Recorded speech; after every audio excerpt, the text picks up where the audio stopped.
Luisa Valenzuela es escritora y periodista. Desde 2015 preside la sede de Buenos Aires del Centro PEN Internacional. Ha escrito más de 30 libros entre novelas, cuentos, microrrelatos y ensayos, que son constantemente reeditados y han sido publicados en más de 17 países. Entre sus novelas se encuentran Hay que sonreír, El gato eficaz, Como en la guerra, Cola de lagartija, Realidad nacional desde la cama, que forma parte de la colección Audiolibros recientemente lanzada por Musam Medita, y La máscara sarda, El profundo secreto de Perón. Entre sus libros de cuentos y microrrelatos figuran Los heréticos, Aquí pasan cosas raras, Cambio de armas, microrrelatos y El chiste de Dios y otros cuentos. Agradecemos la presencia de las autoridades de la Universidad Nacional de San Martín, invitados especiales, docentes, estudiantes y público en general. La Universidad Nacional de San Martín ha decidido otorgarle el título de doctor honoris causa por su lucidez y sensibilidad reflejada en su extensa obra literaria y por su labor académica y su compromiso con la justicia y la libertad. Este acto ahora va a comenzar con la participación artística del dúo Ramírez Satorre, integrado por Adrián Ramírez en guitarra y Hugo Satorre en bandoneón, de la licenciatura en Música Argentina del Instituto de Artes Mauricio Kagel. Ellos nos van a interpretar Adiós Nonino, de Astor Piazzolla, La Trampera, de Aníbal Troilo, y Libertango, de Astor Piazzolla. Los recibimos, por favor, con un muy fuerte aplauso.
Buenas tardes a todos. Muchas gracias por estar aquí.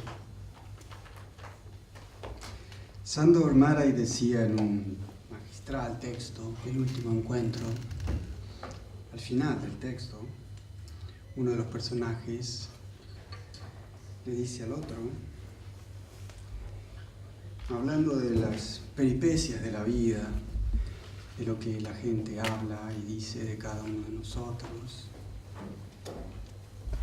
de cada uno de ellos en ese caso, el personaje, un general, dice, lo único que importa es lo que queda en nuestro corazón.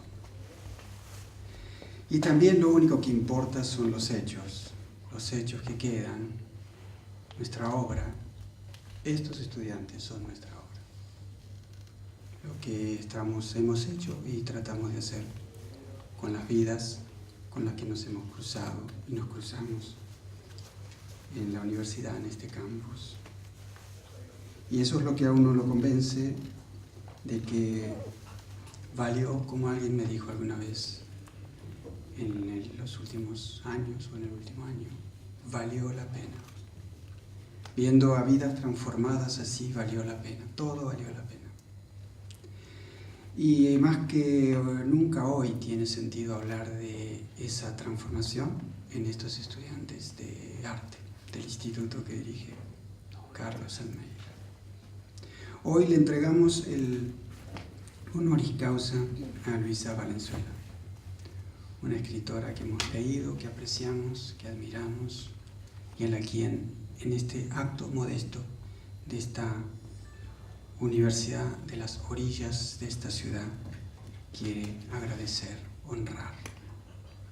La gratitud a ustedes por acompañarnos, la gratitud a Luisa por su obra, por su biografía, por su vida.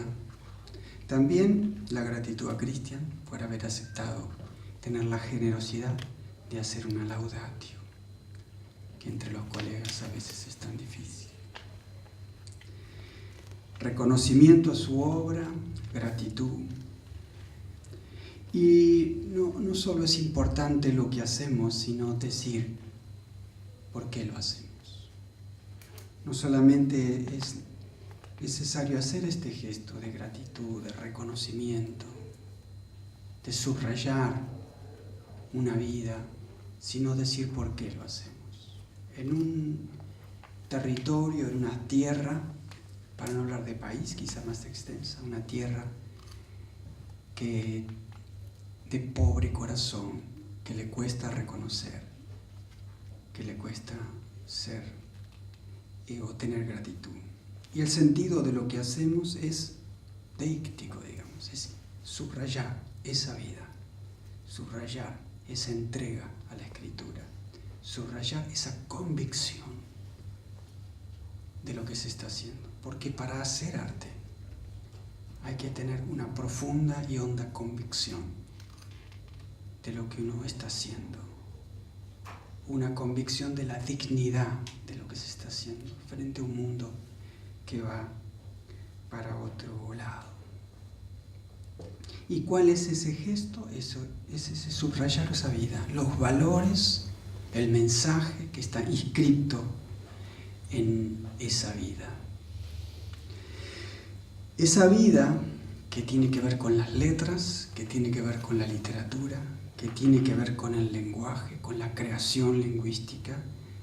En ella leemos, y por eso queremos subrayarlos, algunos rasgos de nuestra experiencia, de la experiencia de esta joven universidad en estos 25 años de vida que cumplimos este año. Los rasgos de nuestra experiencia como universidad están marcados, según lo que decía al comienzo, por lo que hemos soñado ser. Los que estamos desde el mero principio, como dicen los venezolanos o colombianos, y todos los que se han ido sumando, lo que soñamos ser. Y ese sueño no es un sueño nacido de una imaginación desbordante, sino es el sueño que hemos construido con nuestras manos. que lo hemos visto plasmarse muchas veces casi a contrapelo de nuestras capacidades. Y ese sueño quizá pueda resumirse en estas dos palabras: el sueño de transformar vidas. Como decía al principio, transformar vidas. Y me podría acordar y de nombrar a tantos que entraron aquí con 17 años, 18 años, y hoy dirigen un laboratorio, son reconocidos, fuera de aquí. Y esos chicos entraron, son de estos barrios, ingresaron a esta universidad creyendo que de nosotros iban a aprender algo, que algo les iba a pasar en su vida. Y ciertamente que así fue. El sueño de transformar vidas. ¿Qué es esto? ¿Qué quiere decir transformar vidas en una universidad? Hay muchos lugares donde uno puede transformar su vida. En un monasterio, en el servicio público, en tantos lugares. Para la universidad, transformar vida quiere decir tomar a esos jóvenes y arrancarles los ojos y ponerle otros ojos para que puedan ver el mundo de otro modo, para que puedan entender y comprender el mundo de otro modo, no según la banalidad, la superficialidad, los estereotipos que muchas veces la sociedad o el poder o los poderes salvajes, como le gustaba decir a Ferraioli, nos ponen.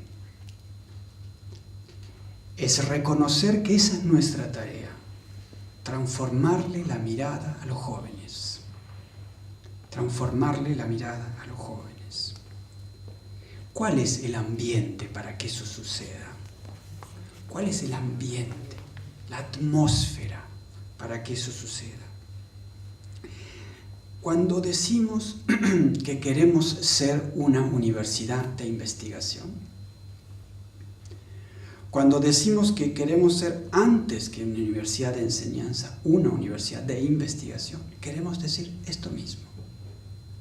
Queremos decir que esta casa de estudios tenga un ambiente, una atmósfera de inquietud, de curiosidad, de búsqueda, de incluso inquietud, búsqueda y curiosidad de aquello que siempre habrá de ser enseñado, como es 2 más 2 son 4. ¿Qué busca esa transformación? ¿Qué busca esa transformación que quiere que nuestros jóvenes cambien la mirada? Busca formar una personalidad. Formar una personalidad. Vengo de un encuentro de rectores de 50 universidades en Alemania, en el norte, en Hamburgo.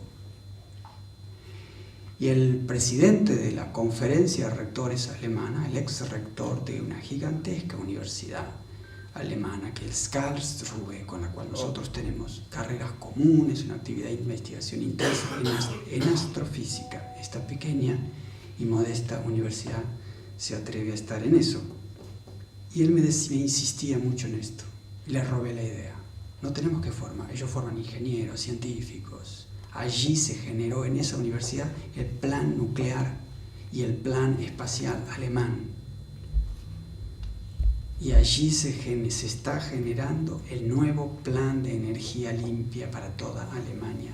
Y me decía, no tenemos que formar ingenieros, tenemos que formar personalidades que sepan entender este mundo y transformarlo. ¿Y qué es formar una personalidad para nosotros, para la universidad? Es formar una vida con un contenido. Una vida con un contenido, adquirir un carácter personal en torno al conocimiento, en torno al saber. Darle contenido a nuestras vidas es sembrar en cada chico y chica, en cada joven nuestro, la pasión, de la curiosidad, de la inquietud, de la búsqueda, del saber, de la inmensa y maravillosa aventura del saber. Y decimos personalidad porque esa formación, que no es instrucción, la universidad ha sido arrinconada en la instrucción, arrinconada a formar lo que Nietzsche decía Fachidiot, un especialista en su materia, pero un idiota para entender el mundo. Esa formación de esa personalidad incluye necesariamente lo que los alemanes llamaban, y a nosotros nos cuesta mucho traducir, Bildung, que uno podría decir la configuración de una persona, darle forma, figura a una persona. Y esta configuración, esta formación de una personalidad necesariamente requiere una experiencia de cultura, una experiencia de la cultura. Si no queremos traicionar nuestro sueño de transformar vidas a través del conocimiento, siendo una universidad de investigaciones, un ambiente de inquietud, de búsqueda, necesitamos que nuestros estudiantes se formen, pasen años aquí, en un ambiente donde hagan una experiencia de la cultura, por tanto, de la belleza. Por eso ponemos un número musical al principio de cada acto.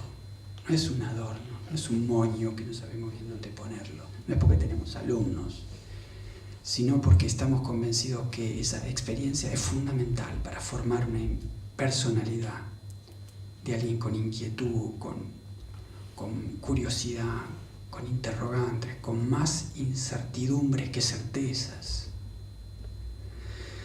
La experiencia de la cultura, la experiencia de la belleza. Por eso el arte en la universidad. Pensando también que nuestros estudiantes vienen de ambientes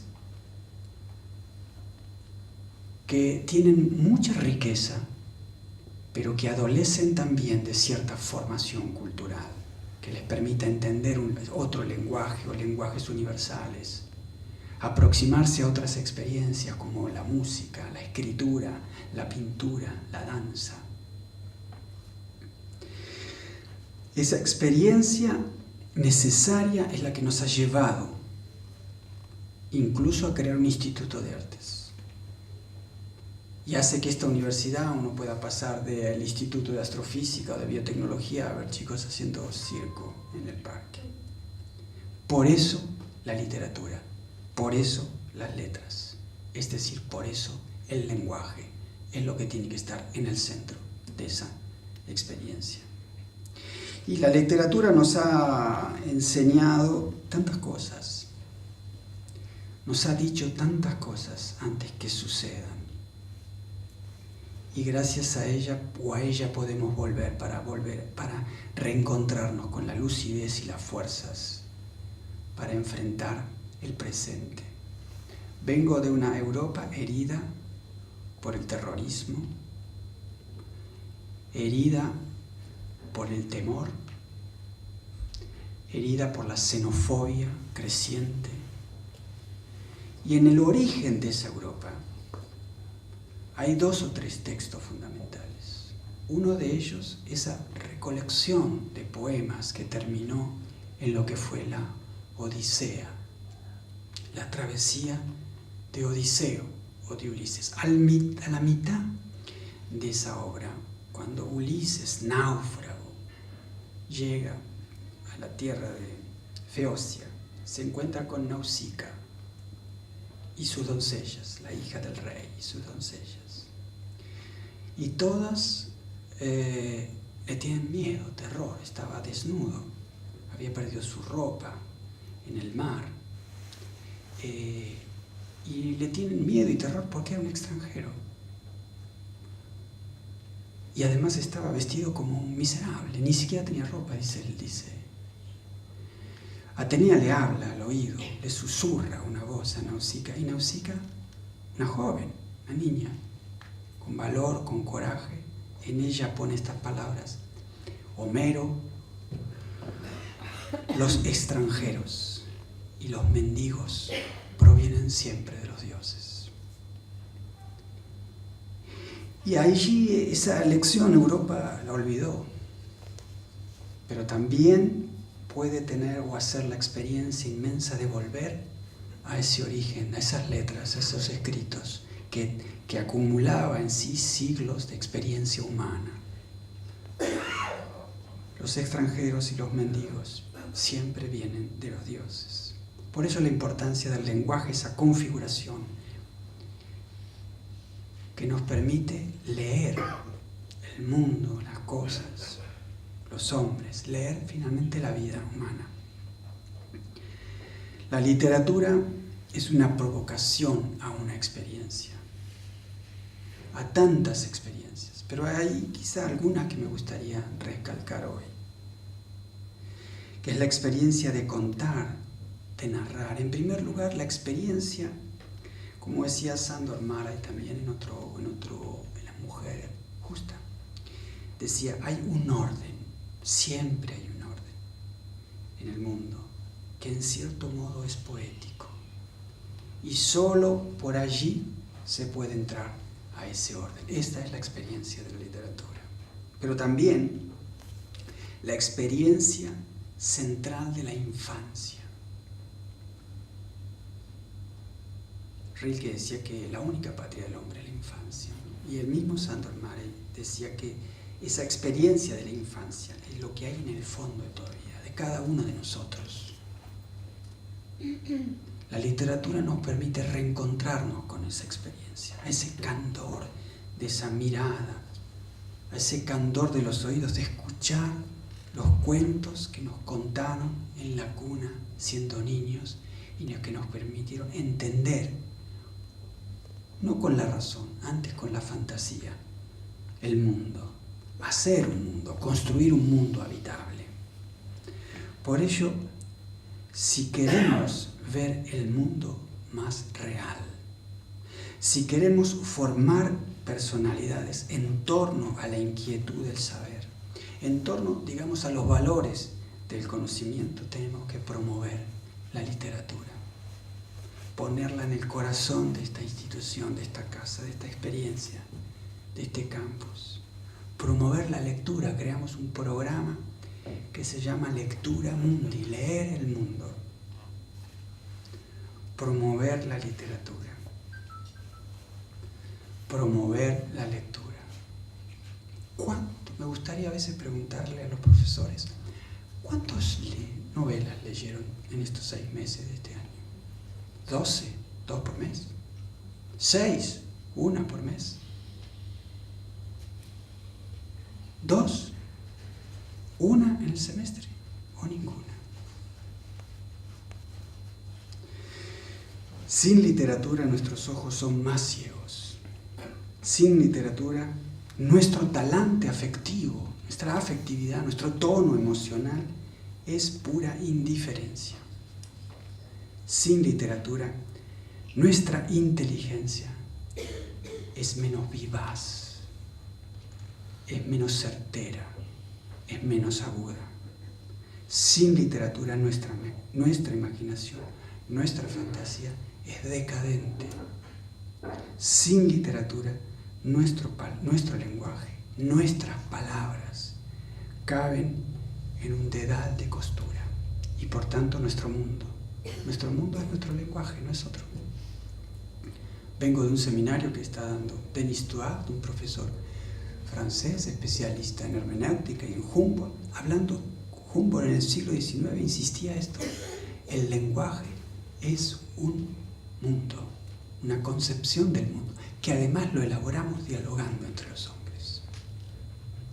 Sin literatura nuestra experiencia humana, la propia y la de otros mundos, es o banalidad o vacío. Por eso este acto de reconocimiento, por eso esta gratitud a Luisa Valenzuela y en ella a tantos escritores, muchos de ellos no reconocidos, muchos de ellos silenciados, muchos de ellos olvidados. Y quiero terminar esta breve presentación homenajeando a Luisa con una poesía de, para mí, un gran poeta argentino fallecido hace poco, que no es de la escena de Buenos Aires, un sanjuanino con una vida bastante fuera de lo común. Andaba a caballo recorriendo San Juan buscando pepitas de oro o minerales preciosos, que es Leónidas Escudero, o que fue Leónidas Escudero. Y le quiero leer el primer poema de su primer libro. Empezó a editar muy de mayor. Se llama La raíz en la roca. El primer libro de poesía del año 70. Y tiene un poema que se llama El relincho, que para mí es formidable porque muestra cómo la mirada del poeta, la mirada del escritor puede hacer de un paisaje, o puede hacer de lo que vemos un paisaje con una vida interior, y por tanto puede hacernos ver algo más de lo que vemos. Y lo que podría ser la descripción de una casa, en este caso cazar un animal, se convierte en un mundo de sentido. Y leo. Paró Pata en la cumbre reinadora y miró por el tiempo de sus hembras. Copó al viento, le puso contraseñas y lo volcó en las cuestas azulinas. De cogote cruzado con las nubes estuvo, antojo de ser luz, pegado al cielo. Corazón de algo grande parecía diminuto en la mano de una peña. Del alto nacedero de sus ojos, la nieve colgaba derritiéndose para formar los ríos. Los pastos amarillos caían de su pecho, saltando las quebradas, rumbo a las vegas verdes. Y enorquetó de pronto un eco en las orejas. Entre los farallones, la piedrita movediza. Dio una vuelta en redondo. Avisoró de frente y así entró por el ojo de la carabina. Las lanzó un relincho azul, morado y negro. Le chispeó en el codillo abierta rosa. Sorprendido en secretos con su ángel, entró al revolcadero de la sombra. Huyeron las guanacas por las crestas. Hilaron con su lana los abismos. Y la cumbre quedó sin corazón arriba, como un grito en la nada, solo piedra. Gracias, Luisa. Llamamos a continuación al director periodístico de la revista Anfibia, Cristian Alarcón, quien impartirá la laudatio. Él es periodista y escritor, dirige la revista Anfibia de la Universidad Nacional de San Martín y Cosecha Roja, la red de periodismo policial de América Latina. Es autor de los libros Cuando me muera, quiero que me toquen cumbia, Si me querés, quereme tranza y Un mar de castillos peronistas. Es maestro de la Fundación Gabriel García Márquez para el Nuevo Periodismo Iberoamericano. Entre 2013 y 2015 dirigió la agencia de noticias judiciales Infojus Noticias. Adelante. Muchas gracias. Bueno, gracias a la universidad por nuevamente someterme a este desafío maravilloso que es bucear en la obra de una gran autora y por ser Luisa, a quien el afecto y también la complicidad me une hace un tiempo. Así que muchísimas gracias. Es difícil elogiar y reconstruir en pocos minutos una obra que se mece sobre las olas de un mar salado por los elogios, por los premios, por el reconocimiento. Es complejo revisar la obra, un camino en el que escribir y publicar desde que tuvo 21 años jamás se detuvo, cuando ha sido visitada por ojos examinadores de la academia, del periodismo, de la crítica en países tan extraños y lejanos como centrales y coloniales. Los viajes han sido para Luisa Valenzuela la clave de su ser argentina en el mundo. Estamos ante una cosmopolita de Belgrano que amó los arrabales y que lo siguió más allá del Bajo Porteño, de la Boca, del viejo retiro de barsuchos rancios, intensos y populares. Estamos aquí ante una autora admirada, leída, que conoce el abrazo tierno de su público y el afecto que nos despierta su personalidad, su carácter, su vida llena de aventuras y de misterios. En sus libros, en sus relatos, incluso en los más breves de la última década, campea siempre ese hedor inquietante de lo que podríamos llamar bajo fondo, pero también una profunda humanidad mundana, la llamaría. Luisa Valenzuela podría haber transitado los caminos asfaltados de la literatura, instalada como estuvo en el centro del dispositivo canónico norteamericano, profesora en Columbia, tanto tiempo en la Universidad de Nueva York, hija de una familia con relaciones culturales con la élite, amiga de los personajes de una cultura urbana con aspiraciones globales, reina siempre de su reino. Pero en ella se impregna el sentido del humano en un interés extraordinario por explorar lo desconocido, los bordes, los límites. En ese sentido, este honoris causa es un acto de justicia ante la valentía de una mujer poderosa, no por su afán de gobernar el mundo, de transitar el poder de los que disfrutan del control, sino por su intensa acción hacia ese abismo que es ella misma, que somos todos enfrentados a nuestro más allá, un más allá que no es la muerte. Más de 30 libros publicados, entre ellos 10, 11 novelas. Ella misma disfruta con la indefinición del género y se divierte jugando con la cantidad de novelas que ha escrito. Cientos de ensayos, decenas y decenas de cuentos hicieron que a medida que la obra de Luisa se consolidaba, acumulándose en diferentes idiomas y latitudes, fuera objeto de estudios.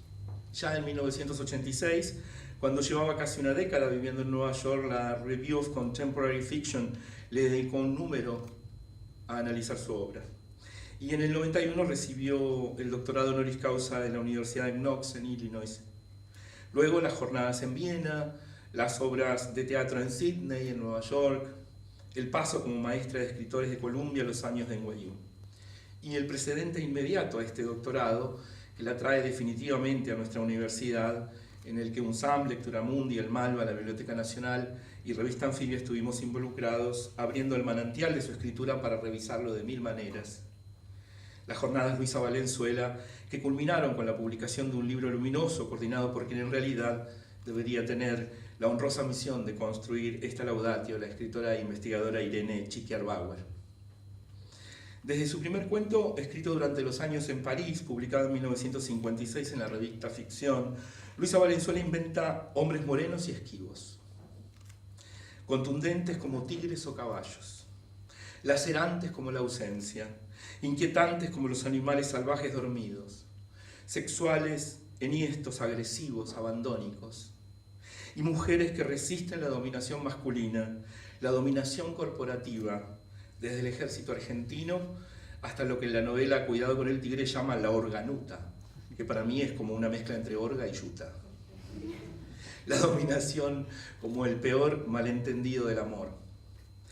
Y es en los cuentos donde esas mujeres se multiplican poliédricas, juxtapuestas, narradoras, testigas, profundamente deseantes.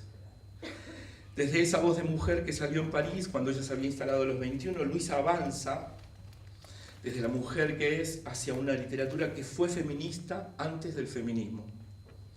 Ya consagrada, en aquel número de la revista Review of Contemporary Fiction, Valenzuela toma las riendas del asunto y lo dice sin ambages, en un ensayo, que en inglés es Dangerous Words, traducido luego palabras peligrosas, o peligrosas palabras. A las brujas, dice Luisa, y hoy todas somos brujas, se les lava la boca para purificarlas. Canjeando un orificio por otro, la boca era y sigue siendo el hueco más amenazador del cuerpo femenino. Puede eventualmente decir lo que no debe ser dicho, revelar el oscuro, desencadenar las diferencias amenazadoras que subvierten el cómodo esquema del discurso falocéntrico. El primer libro de Luisa Valenzuela que llegó a mis manos fue Sus cuentos completos y uno más, en 1998. Para entonces, la escritora era para mí un mito que aún vivía en la Nueva York de Susan Sontag, aunque hacía tiempo que estaba en Buenos Aires. Vivía entre Susan Sontag y las estrellas literarias de la cosmópolis soñada. La tenía, en mi frivolidad provinciana, como una mujer blanquecina, de labios carmesí y cabellos negros, con una copa en la mano, brindando en un penthouse del Upper East Side. Toda una fantasía capotiana. Más nada sabía de ella. Lo tomé prestado al libro de un escritorio en el viejo suplemento Radar, una costumbre muy de los 90, cuando saqueábamos los stands de la feria con una profesionalidad rufiana. Grueso, contundente, unas 600 páginas, fue una tentación insuperable y recompensada. En ese libro había de todo. No se trataba de una cuentista encasillable.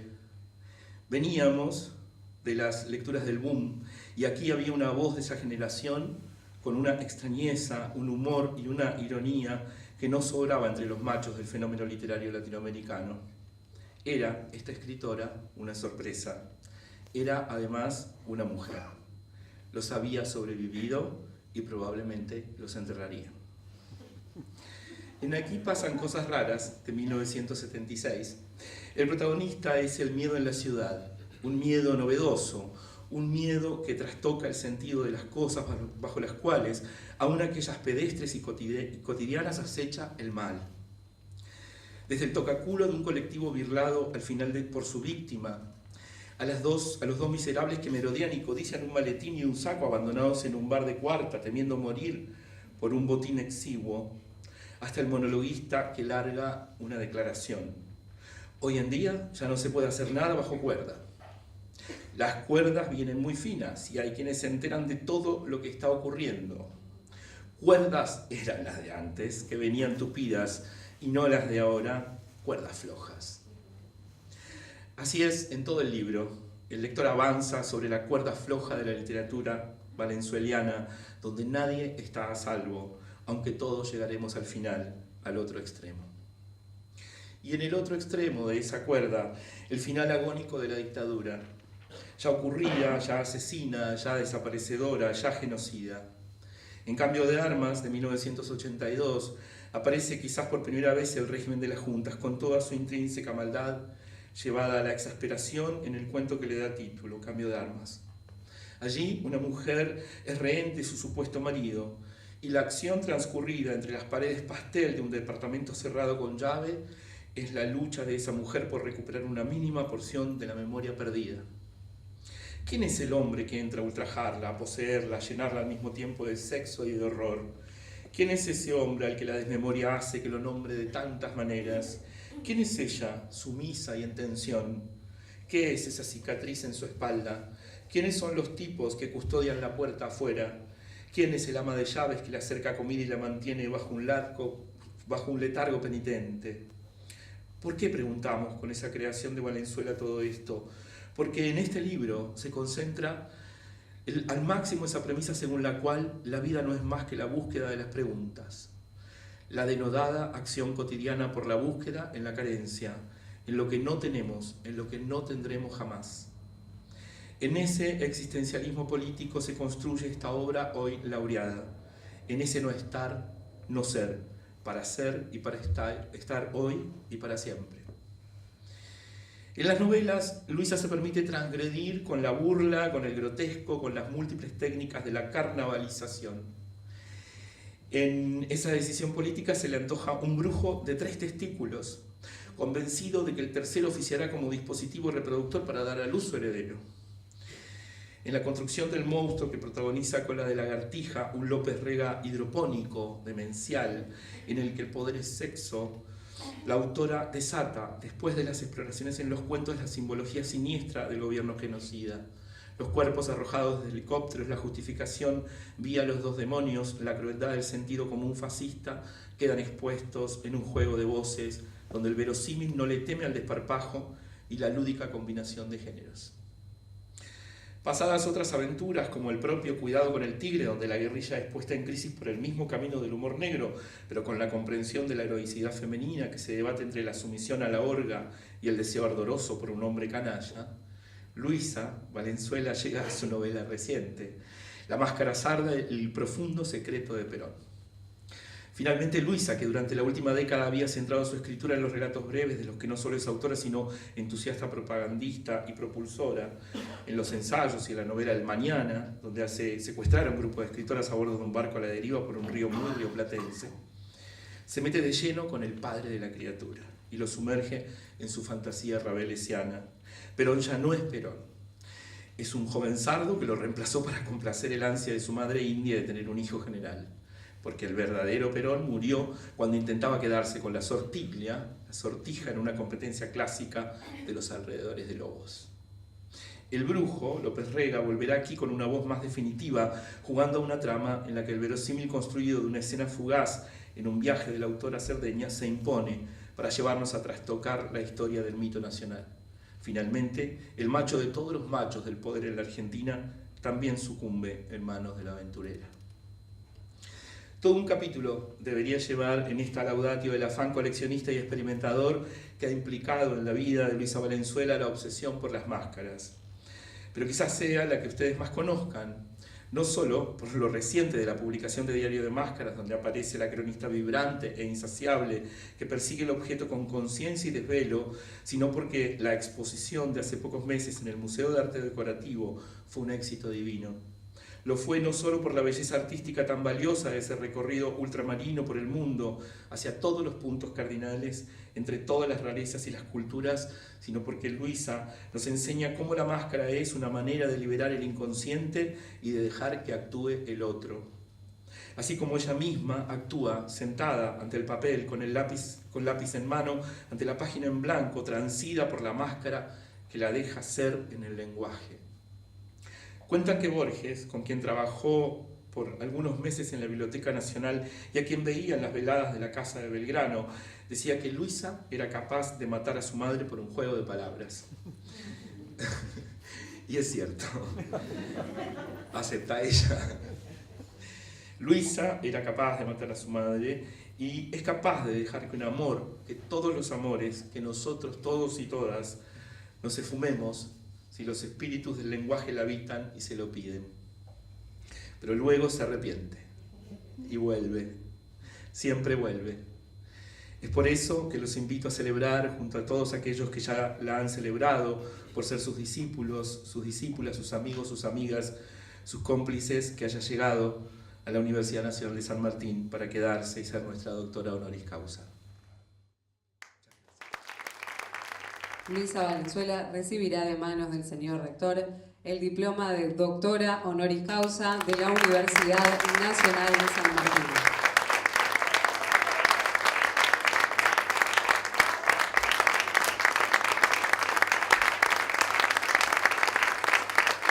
Y también el distintivo de esta Casa de Altos Estudios. Qué difícil.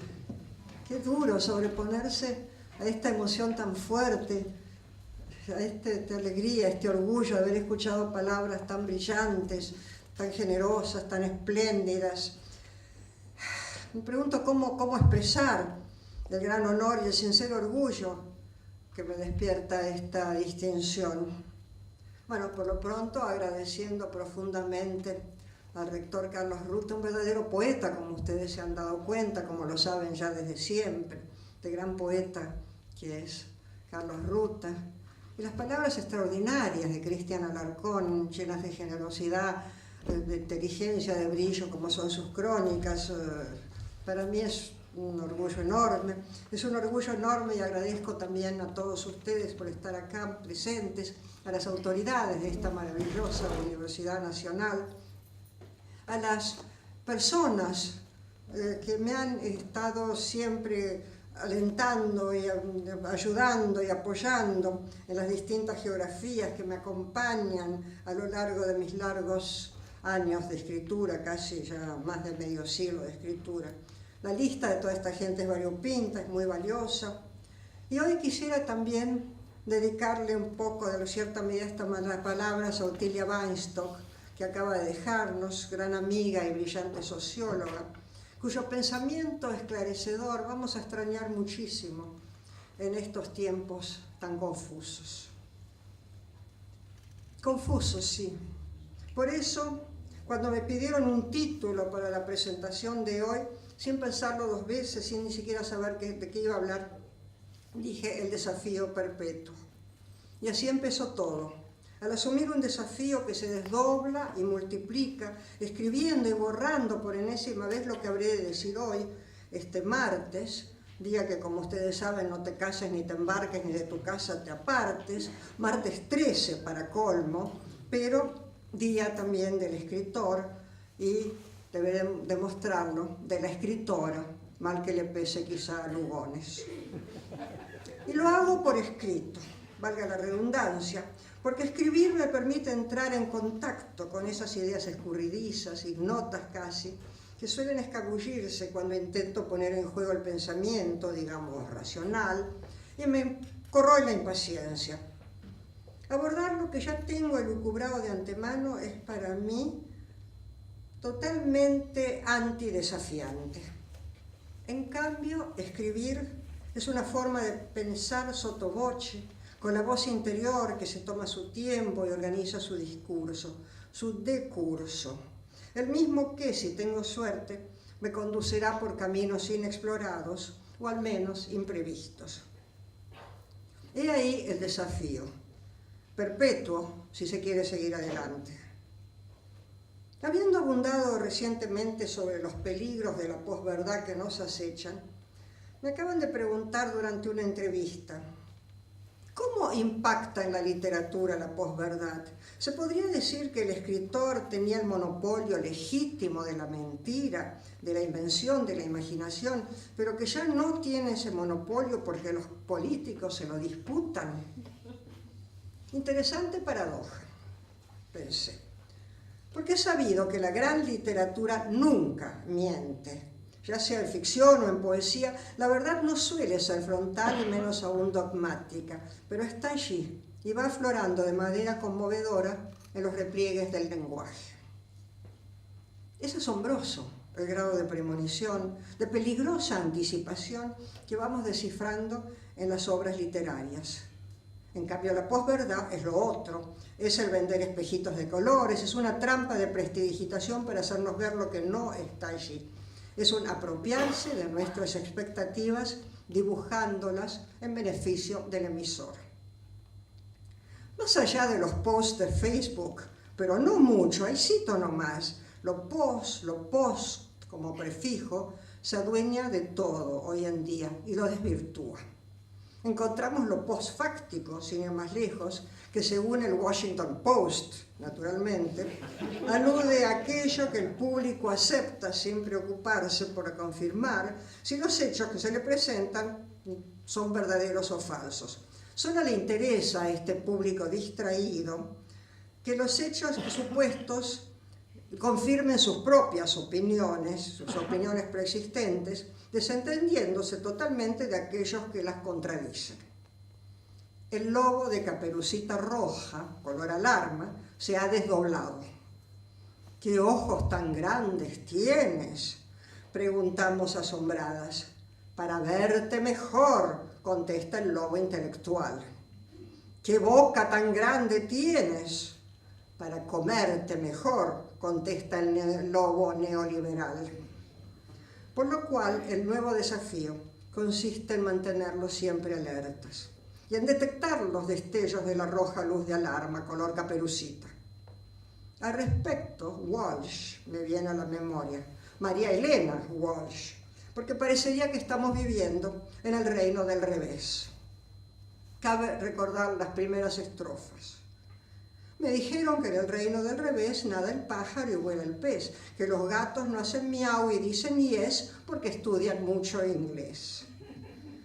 En la actual coyuntura, esta simple canción infantil parecería adquirir tonalidades dicepolianas, convirtiéndose en el cambalache del siglo XXI. Es que no solo la posverdad y lo posfáctico están a la orden del día, se habla también de la poslegalidad, que prefiero no explorar en estos momentos. Es que la tan mentada y antiguamente alabada globalización se ha ido apoderando de las buenas ideas, desvirtuándolas, privilegiando, y que Freud me perdone, el principio del placer para unos pocos por encima del principio de realidad. Todo lo cual nos remite al posmodernismo, aquella simpática teoría literaria que hablaba de la carnavalización del texto vía Bakhtin y alababa la parodia. Acudo a nuestro viejo amiga Jean-François Lyotard para descubrir, o quizá redescubrir, que vendría a ser lo mismo, una clara advertencia en su seminal tratado de 1985, La condición posmoderna. Y leo. Debemos acostumbrarnos a pensar sin moldes ni criterios. Eso es el posmodernismo, la posmodernidad. Y agrega más adelante Lyotard. Nos encontramos con sociedades en las que la manipulación del poder y de los medios han desplazado a la libertad de pensamiento y para las cuales la educación no ofrece una finalidad rentable ni operable. Por eso me siento tan orgullosa en este momento también de estar acá en esta universidad, donde hay tan clara conciencia de la importancia y el valor de la cultura, como han escuchado ustedes al rector, doctor Carlos Ruta. Porque resulta escalofriante esta advertencia de Lyotard de décadas atrás. Recordándolo y repitiendo el desafío propuesto, retorno al presente. Y asocio la idea de rentabilidad con los talleres de entusiasmo que ofrece Alejandro Rosichny a nuestros jerarcas y que han sido muy comentados en las últimas semanas a raíz de su desprecio por la capacidad intelectual de los artistas populares, desatendiendo o quizá temiendo, eso me importa mucho, a Marc Augé cuando dice todo intelectual libera pensamiento.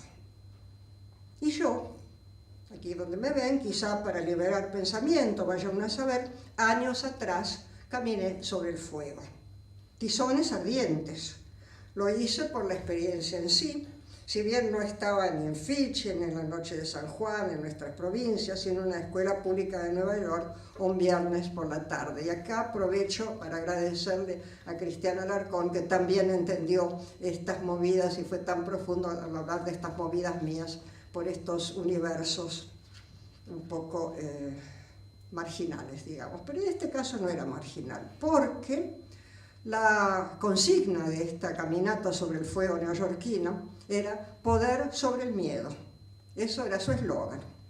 El instructor y el instructivo de 7 horas previo a la caminata, mientras en el patio ardían las enormes hogueras preparando las brasas, en ese momento el instructor la instrucción estaba destinada a convencernos de que vencer el miedo es una forma de adquirir poder.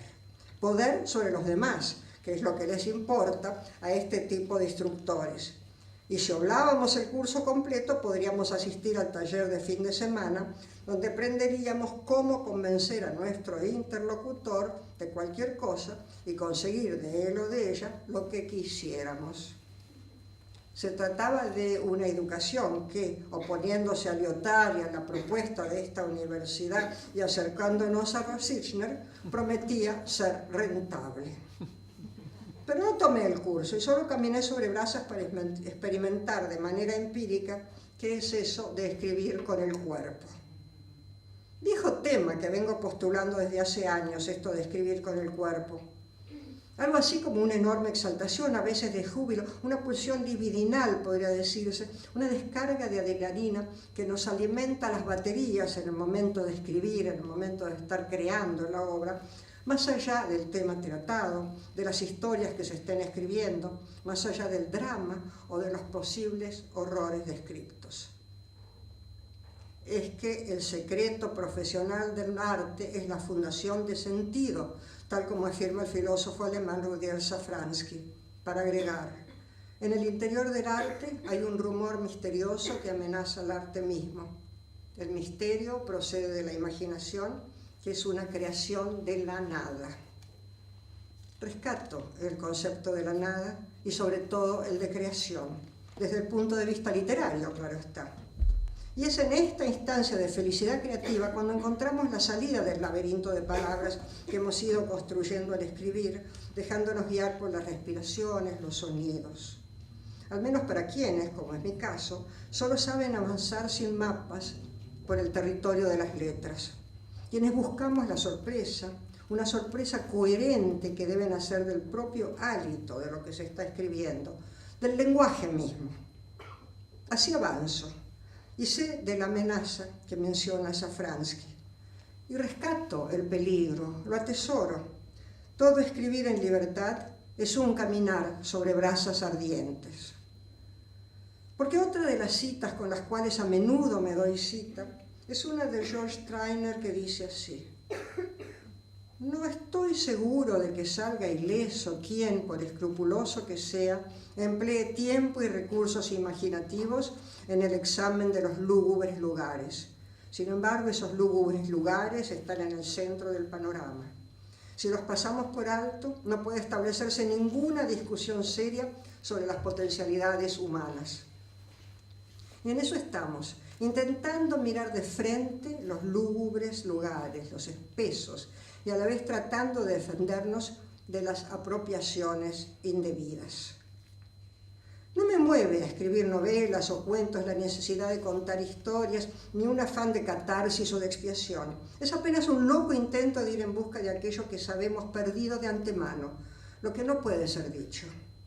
Es así el fervor que nos agudiza las antenas, que imanta nuestro entorno y pone a nuestro alcance la información o el dato o la sorpresa que nos irá conduciendo en una espeleología del sentido. Imposible, sin embargo, pretextar inocencia frente al lenguaje o al entorno. La antigua torre de marfil, donde decían refugiarse los literatos, ha sido obliterada para siempre.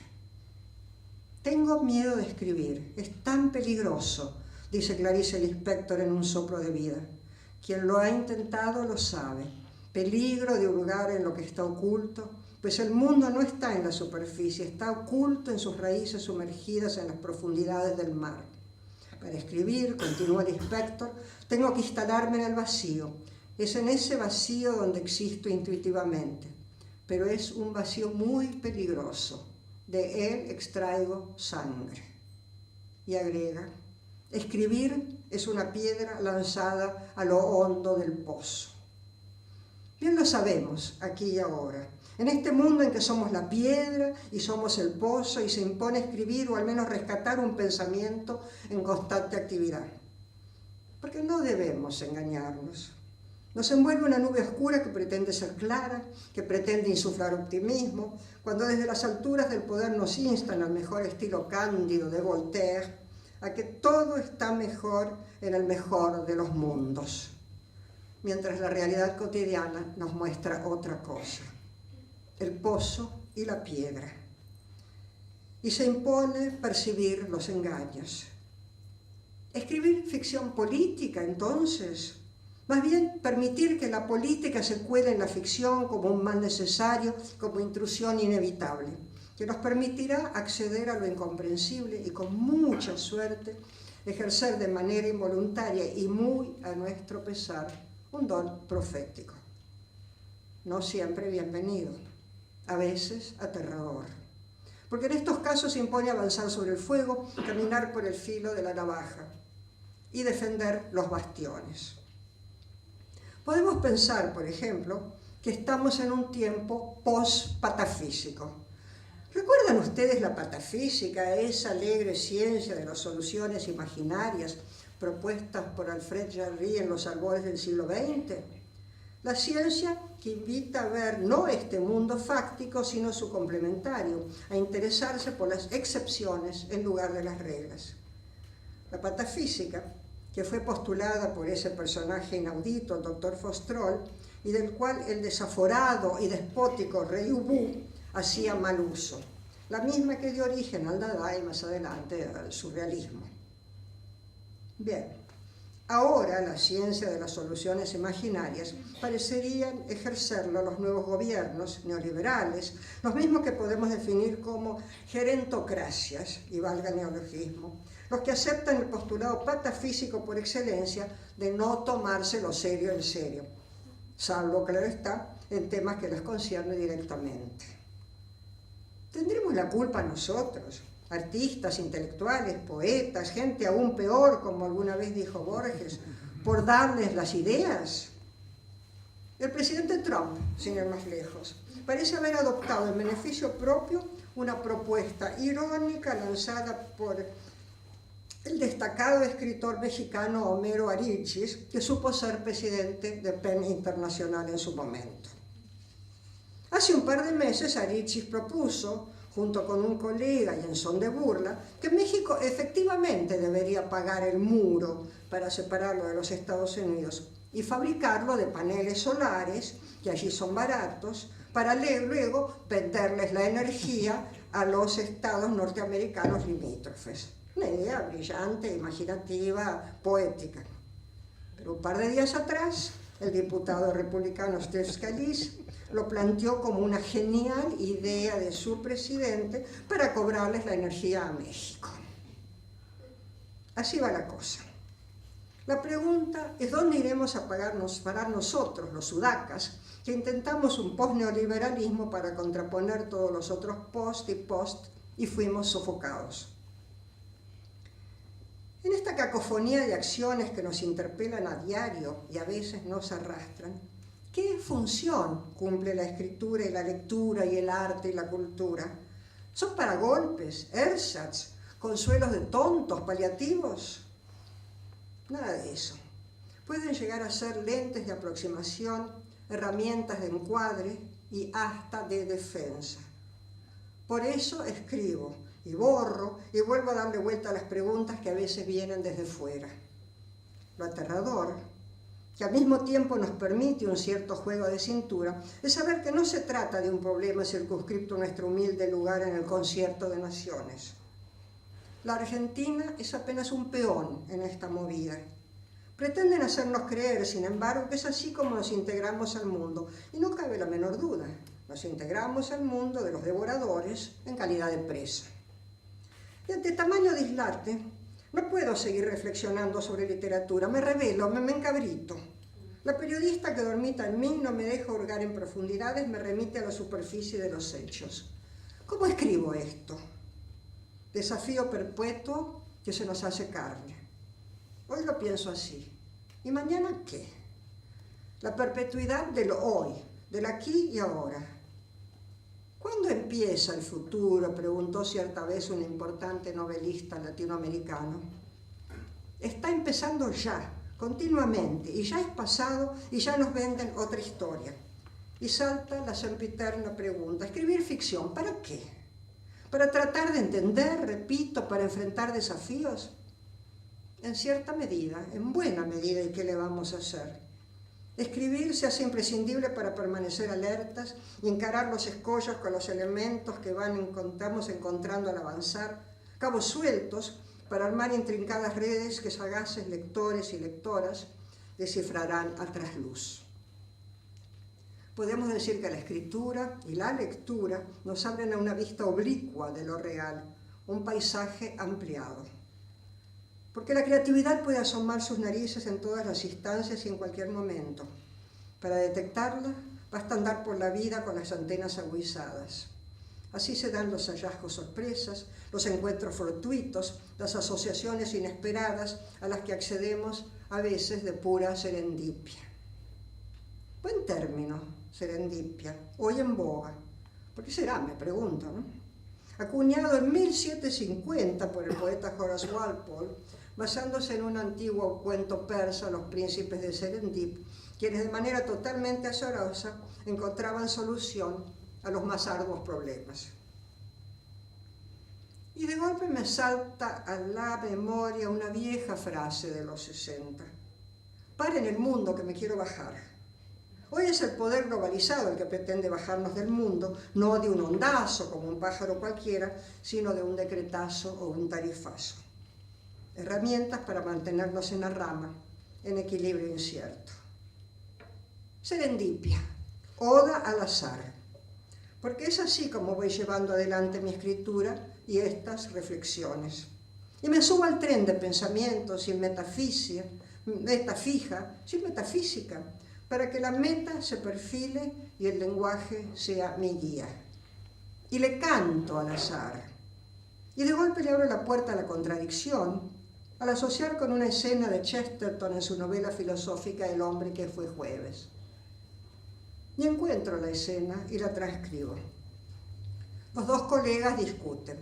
El primero, en defensa de la anarquía, afirma: un artista ignora todos los gobiernos, elimina todas las convenciones. El poeta se deleita solo en el desorden. Si no fuera así, lo más poético del mundo sería el tren subterráneo. Lo raro e insólito es dar en el blanco, le retruca el otro. Lo grosero y obvio es errarle. Pensamos que es épico cuando el hombre con una rauda flecha alcanza al pájaro distante. ¿No es acaso también épico cuando el hombre con una rauda locomotora alcanza una estación distante? El caos es aburrido, porque en el caos el tren puede ir a cualquier parte, a Baker Street o Bagdad. Pero el hombre es un mago y toda su magia está en esto, en que dice Victoria y llega a la estación Victoria. No solo el azar alimenta la escritura, también ese gran desafío que es la paradoja, y sobre todo la coherencia y la mirada dual para sopesar las instancias contrapuestas. Porque la Victoria, no la estación de tren sino la otra, puede encontrarse a ambos lados del espejo. Y el blanco suele no ser fijo, puede no ser solo móvil. Interesante resulta cuando es ignorado, cuando es un blanco ignorado, pero al final del recorrido se entiende que la flecha, o la locomotora si vamos al caso, partiendo de donde partió, no podía dirigirse a otro destino. Es decir, que no estoy asumiendo una postura surrealista. El paraguas y la máquina de coser pueden dormir tranquilos sobre su célebre mesa de disección. Tampoco reivindico por ahora la postura patafísica, que nos ha sido expropiada. Ya vendrá el momento de recuperarla con todas las de la ley. No piensen que Penn Argentina se entrega mansamente. Pero hoy solo rescato una canción, patafísica en este caso, de Alfred Jarry. Mucho de esta actualidad que nos aqueja me trae a la memoria La máquina de descerebrar del rey Ubú y su célebre canción del descerebramiento, cuyas primeras estrofas me permití transcribir décadas atrás en versión porteña, hoy acondicionada, actualizada, que diría así. Últimamente soy un feliz rentista en la avenida Quintana, parroquia del Pilar. Mi mujer es una bella estilista y jamás nos podemos quejar. Cuando el domingo se anuncia sin nubes, nos vestimos cual alegres querubes y vamos a ver el descerebramiento acá en la Recoleta a pasar un buen momento. Estribillo. Mirad, mirad la máquina girar, mirad los sesos saltar, cuernos de Barabú, viva el padre Ubú. Metáforas. Así nos valemos de las asociaciones libres, desafíos, desvíos, desvaríos, interpretaciones, que si bien le deben mucho a la serendipia, es imprescindible que tengan coherencia propia. Sustancia, razón de ser, remisiones eternas, como diría Cortázar, de algo que está en otro lado, pero está. Jean-Bertrand Pontalis decía que recordar es menos importante que asociar. Asociar libremente, disociar las relaciones instituidas, sólidas, establecidas, para hacerle lugar a otras que con frecuencia pueden ser relaciones peligrosas. Y no hay recetas. Hay una busca constante, desafíos perpetuos. Y esto es lo que bueno, cuando se trata de la escritura, esa forma de vida, y se trata de comprender la realidad. Parecería ser cierto que nada se pierde, todo se transforma en mayor o menor grado. ¿Cómo era la célebre frase de Marx? La historia se repite dos veces, primero como tragedia y después como farsa. El percibir la farsa no nos exime de asumir responsabilidades. La escritura ficcional parecería ser un motivo de preocupación menor ante la realidad circundante, pero la mirada literaria sirve para distinguir con nitidez la diferencia entre la ficción y la realidad, y para poner en juego la imaginación en tanto tal, para que las aguas no se confundan, no nos confundan, es decir, no nos lleven a confusión ni nos tomen por otros. Creo en el poder de la verdadera imaginación creativa que por fortuna estamos viendo desplegarse en distintos ámbitos. Pienso, por ejemplo, en las valientes integrantes de la llamada Fuerza Artística de Choque Comunicativo, cuyos propios cuerpos desnudos inscriben la protesta en la plaza pública. La toma de conciencia nos llega desde diversos ejes, desde Tucumán con la nueva declaración de la independencia cultural de nuestra América, desde los múltiples y tan variados colectivos de mujeres que defienden a rajatabla nuestros derechos, desde el manifiesto argentino que se presentó nuevamente en Santa Fe este mes, o junto a las propuestas del Frente de Artistas y Trabajadores de la Cultura, que reclaman pluralidad cultural y atención a los pueblos originarios, entre otras propuestas. ¿Palos estos en las ruedas del gobierno? Nada de eso. Todos queremos que el país, como se dice bien mucho, avance como se merece. Pero sin olvidar a los nuevos desamparados y desamparadas y siempre atentos al poder de la palabra. Posverdad, poslegalidad, lo posfáctico, son todas operaciones mediáticas. Luchemos para que no se conviertan en amenazas póstumas. Busquemos las curas para que tengamos un rápido y contundente postoperatorio. Les corresponde a ustedes, a nosotros, estudiantes, intelectuales, artistas, gentes del pensamiento, seguir ideando caminos posta a posta, caminos alternativos de verdadera esperanza. No minimicemos los granos de arena que podremos contribuir. Servirán para ir trabando los engranajes de la global, y no por metafórica, menos peligrosa, máquina ubuesca de descerebrar, accionada por esa otra grotesca metáfora, la supuesta mano invisible del mercado. Muchas gracias.